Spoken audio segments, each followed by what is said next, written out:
minyak kasturi ni biasanya digunakan untuk tujuan perubatan alternatif lah kan. Yang selalu kita tahu sebab benda ni kan makhluk halus tak suka kan. Okay. Apa pula yang terjadi bila minyak kasturi ni dipakaikan kepada orang yang sedia ada saka dekat dalam diri dia? Itulah yang terjadi kepada seorang nurse pada satu petang. Okay, kisah dia macam ni. Waktu tu dalam pukul 4 lebih macam tu lah kalau tak silap. Okay, masa tu Zif ni tengah siapkan kerja-kerja dia. Dia tersentak sekejap sebab dia dengar ada satu jeritan yang kuat. Klinik masa tu agak lengang lah, dah petang kan. Okay, hanya ada beberapa orang pesakit ajalah yang tinggal. Jadi Zif pun keluar daripada makmal ni. Dia pergi kat tempat ramai orang duduk berkumpul tu.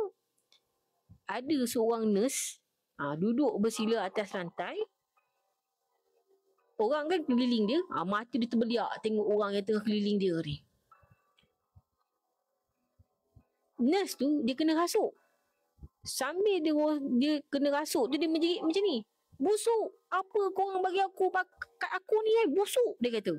Sambil dia gosok pergelangan tangan dia yang kena sapu dengan minyak kasturi tu. Staf wanita lain ni cubalah nak tenangkan keadaan kan, tapi tak berhasil. Benda tu makin marah.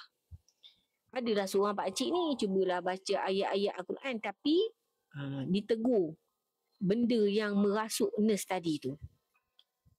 Kau baca apa? Kau ingat kau hebat? Sambil tersengih-sengih dia perli pakcik tu. Pakcik tu terus juga baca bacaan, tapi tak berhasil. Akhirnya suami dan juga adik kepada nurse yang kena rasuk tadi tu pun sampai dan bawa nurse yang kena rasuk tu balik.